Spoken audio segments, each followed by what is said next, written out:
welcome to this lecture.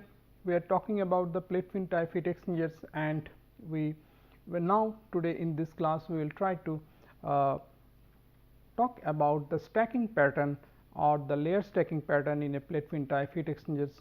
And we have this is particularly important for multi-stream fluid heat exchanger, or though it is equally important in case of two stream exchanger also, because in a two stream heat exchanger also it is not that it is limited between only two fluids, that two fluids are again divided into number of layers. So, it may be such that we have two streams, fluid A and fluid B, then this fluid A and fluid B again are stacked in different layers like A B, A B, A B, and now we have in context to one of the problems, we said that these A B layers, when we arrange them together, we put them in a what is called we put it in if this A B configuration, if we have say fluid number A and fluid B, one of them is say hot and one of them is cold. So, we said that while arranging them in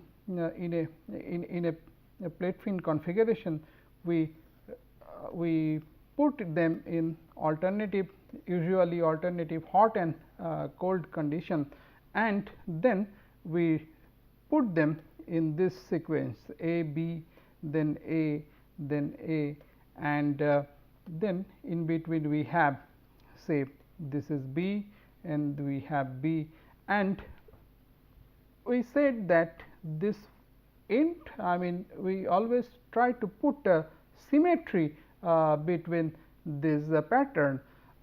Ideally it should have been A B, A B, and so on like A B, it should end with A B, but generally what happens, we put another layer at the end.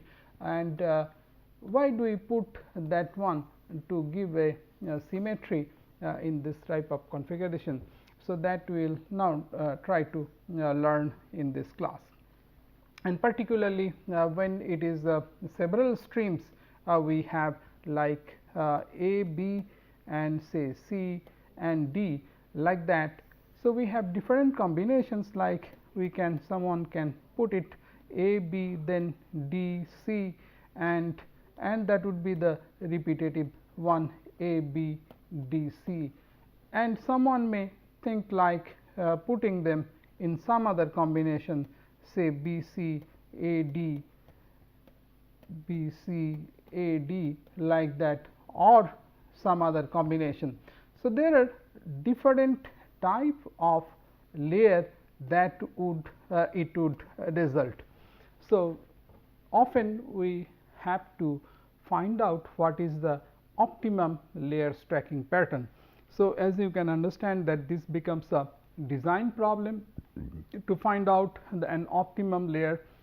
Which optimum layer, or which is the criteria to tell that this is an optimum layer or this is the best layer. So, we have to decide some kind of criteria which will correspond to the optimum layer stacking pattern, or sometimes the fluid flow also decides whether we will be using say a double layer A, B, then C, D, and generally what happens, this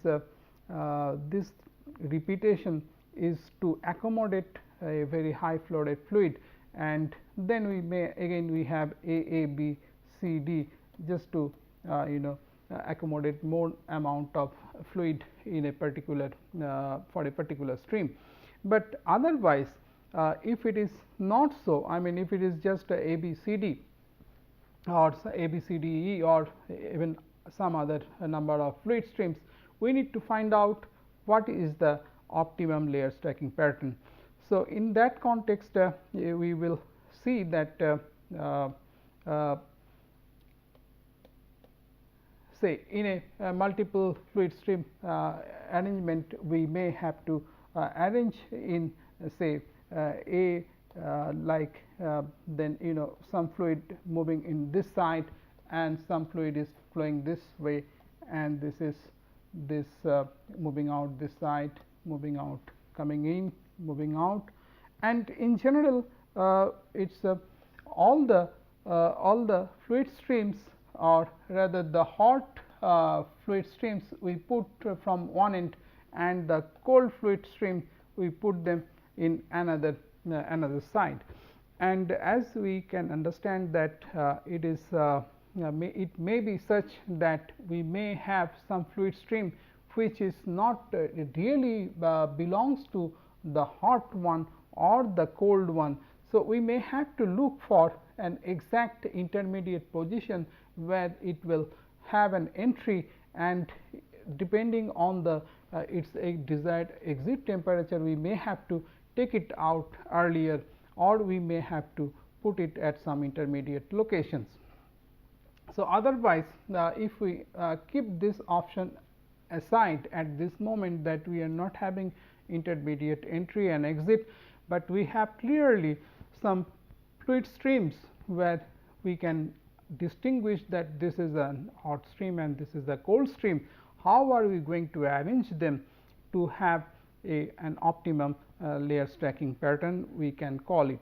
So, let us look into that first, and if we actually we will try to show it with an example. Like here we have say this is a 5 fluid stream. In this 5 fluid stream, some of them are cold stream, as you can understand that the fluid stream, we have 5 fluid streams, out of which this A and this E and this B, they are clearly, these are the entry temperature, and we are not say we will not look into this optimum arrangement.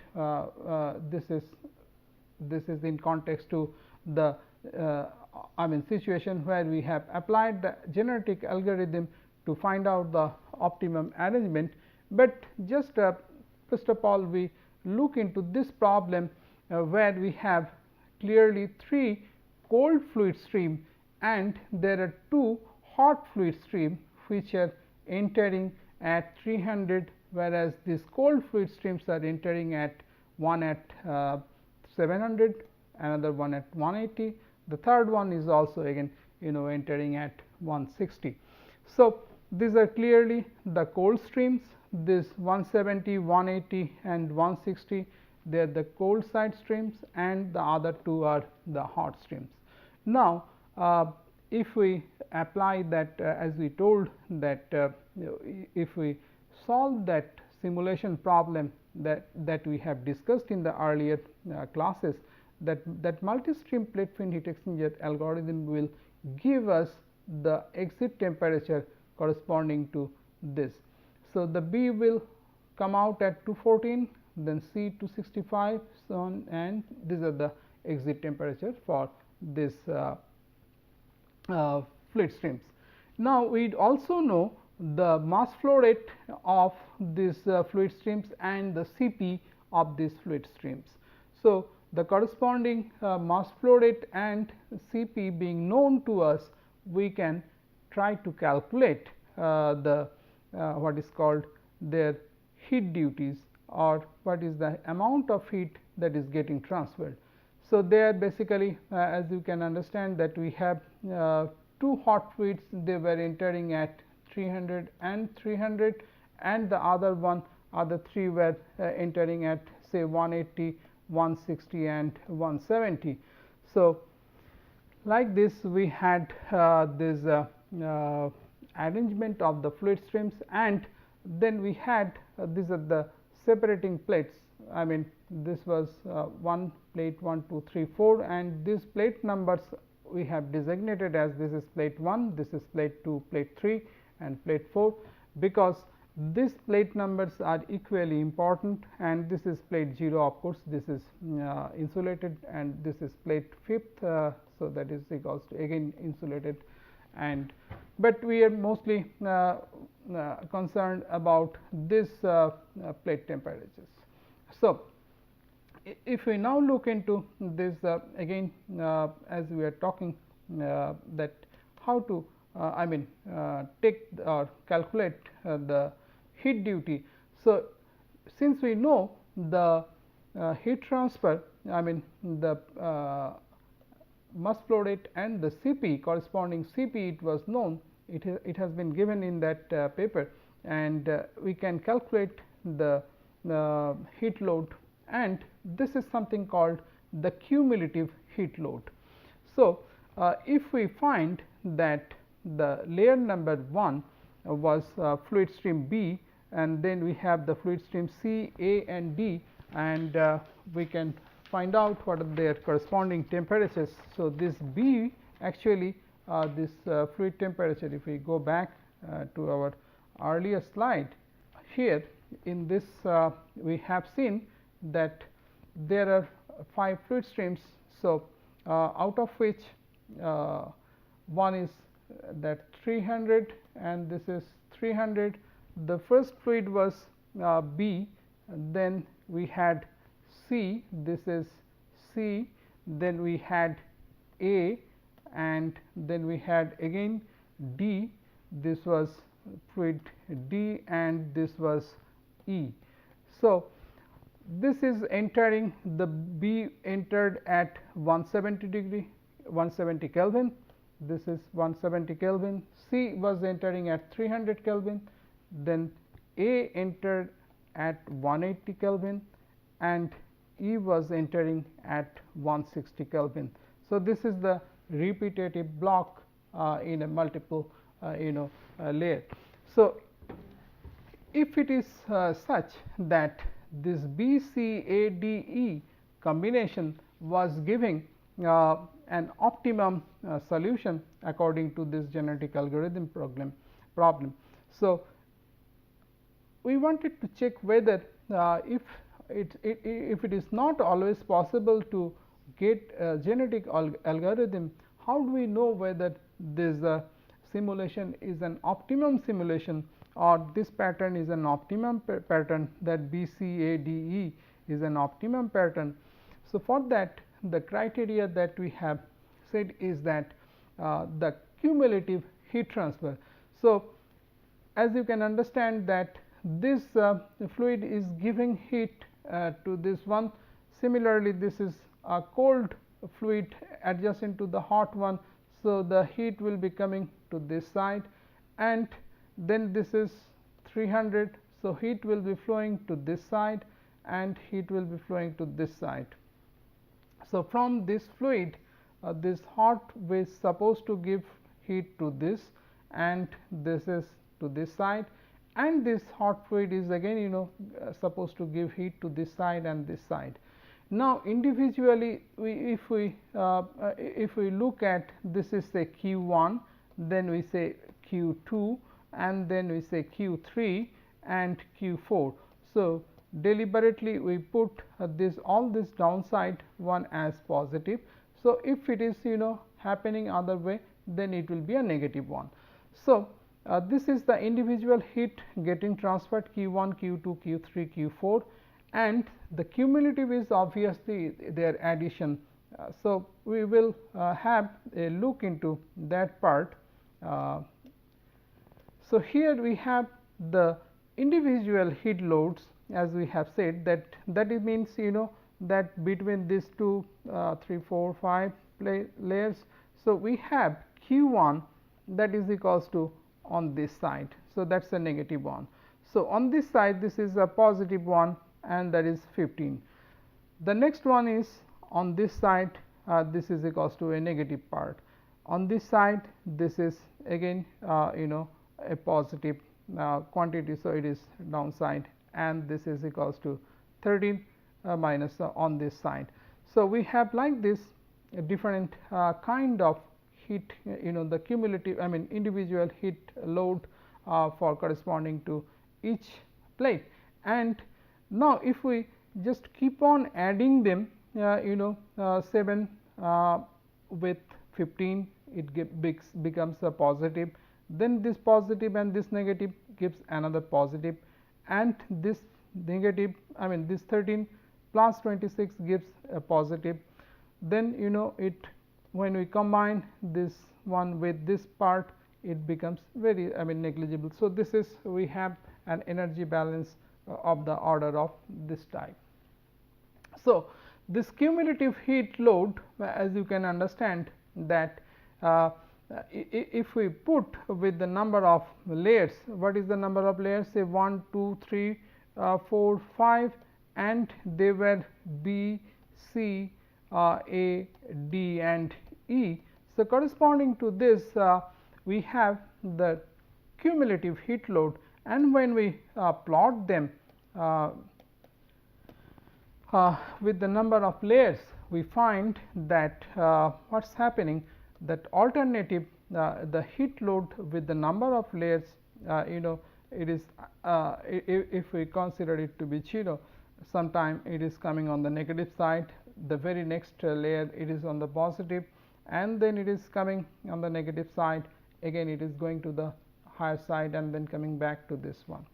So, an indication that the simulation is correct, that it will start with 0 and end with 0, and in between this zigzag pattern, that it is coming above this level. Sometime it is according to the number of layers when we plot.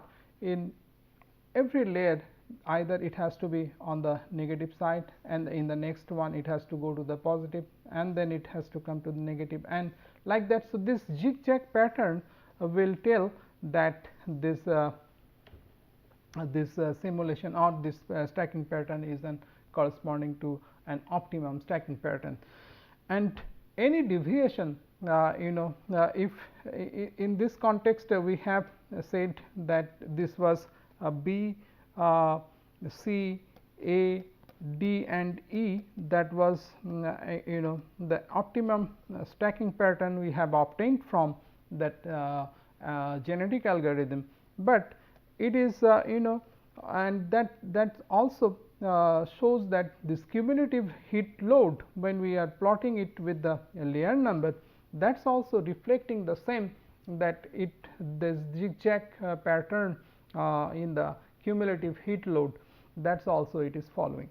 The another indication of this optimum stacking pattern is that at any cross section in the heat exchanger in a particular layer, if this is the heat exchanger and there are multiple fluids going in and out. So, the optimum fluid pattern, it may be such that you may have to put some of the streams just one above the other, I mean in the parallel combination or parallel counter combination, but it may be such that at any location, if we if the other dimension is like this, I mean this is a 3-dimensional one, and if we just cut across, I mean if we plate, if we slice this heat exchanger at this plane, and if we find out what is the temperature of the plates. So, you can understand that the plate temperatures, if we look at, we will find that these are the separating plates, and we have the inlet and the exit temperatures we have already calculated, and also we said that our simulation was able to calculate the plate temperatures. So, the separating wall temperature also Tw1, Tw2, etc., and we are able to, when we divide this entire exchanger into small number of segments, we can find out what are the intermediate plate temperatures, say Tw1 at this position, Tw1 at this position and this positions, like that, because this is going to vary with the length of the exchanger. This is say the Lx, and we have the other dimension. So, this separating plate will obviously, as you can understand, that the fluid temperature is varying along the length of the heat exchanger, and obviously the separating wall will also change with the fluid. Now, at any particular cross section, so that means if we take or consider this particular location, so we want to look what is the separating wall plate temperature. So, between this, what is the wall temperature, between these two point, what is the wall temperature. So, at different number of layers. So, this is say B, C, A and D and E, and we will look into the wall temperature at this, at a particular any cross section at anywhere in the heat exchanger. It may be at the middle, it may be this end, it may be on this end, anywhere along the length of the exchanger, but at a particular location. When we have to compare, we have to compare say at LX1 or at LX2 or at LX0 or something like that. So, we try to find out what is the wall temperature at a particular cross section of the heat exchanger, and if we find that they are more or less uniform, then we say that the stacking pattern is an optimum stacking pattern, or we can say otherwise that an optimum stacking pattern will follow this kind of temperature profile along the length of the heat exchanger at a particular cross section. So, for this situation, that example that we have shown you, it is first of all following that zigzag pattern for that cumulative heat load, and in context to in context to the wall temperature, that program was giving us the wall temperature at different locations, as we have said that those plate temperatures we have calculated, the plate temperatures we have calculated, and at different positions, say this is plate 1, 2, 3, 4, like that we have not taken the. So, there were 5 fluid, and these were the plate temperatures we have considered excluding this one. So, we have 4 temperature points, and the plate number 1 is having temperature at this, and like that we have for plate number 2, plate number 3 and plate number 4. So, like that we had temperature at different locations, and they are at a particular location, they are pretty similar. And similarly, at different, say we have actually divided this entirely into that 4 positions, and we have noted these 4 temperatures. If we go back to that original heat exchanger picture, you will find that there were 4 such locations at which all those temperatures were calculated. So, at a particular location or at a particular cross section, we find that the temperature is remaining more or less similar. It is not changing much. So, that is how we said that the this pattern is near or close to an optimum stacking pattern. So, if if it is it's not if it is not an optimum stacking pattern, then how it is getting varied, that we can see with another example. This is not, we will not go into the details of this one.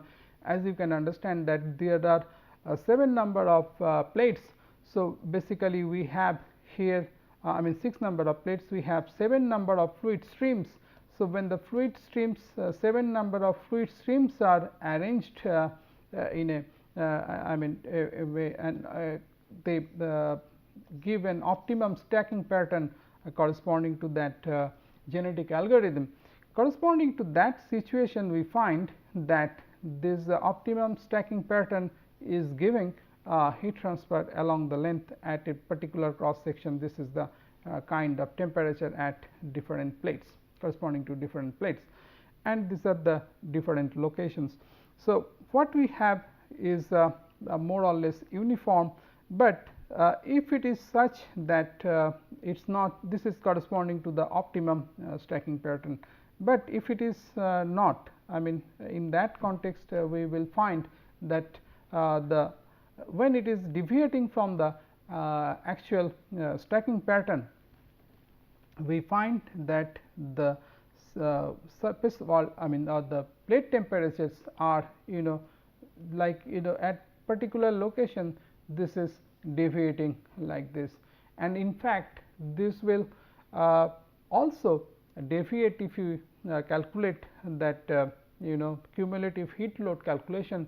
If we do it for this configuration also, we will find that this will also deviate from that I mean that cumulative heat to load will not have an optimal like zigzag pattern.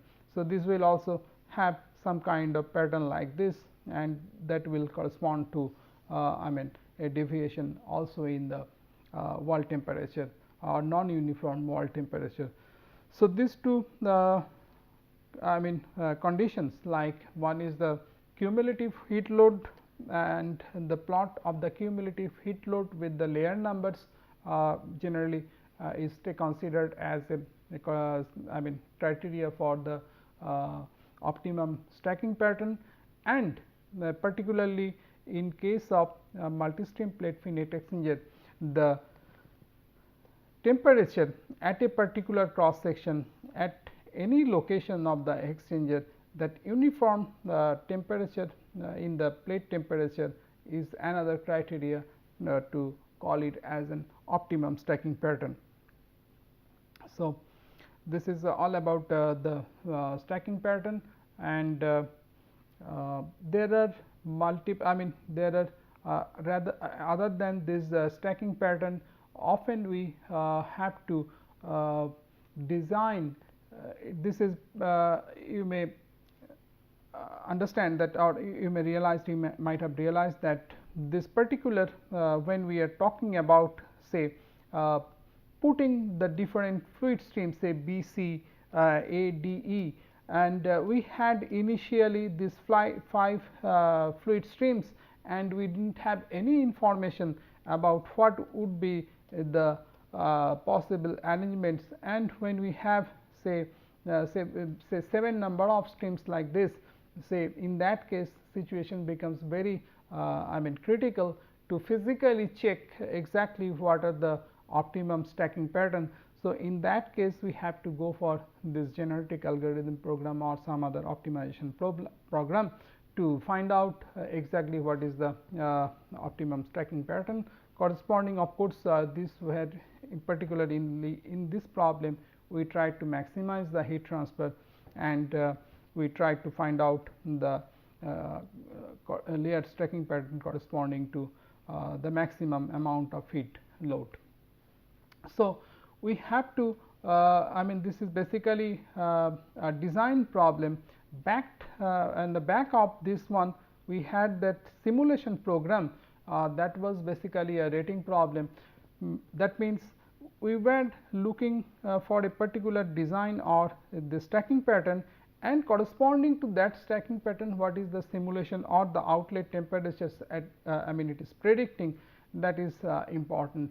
So, a combination of these both this simulation and design goes hand in hand, particularly in case of plate fin type heat exchanger. So, thank you for your attention.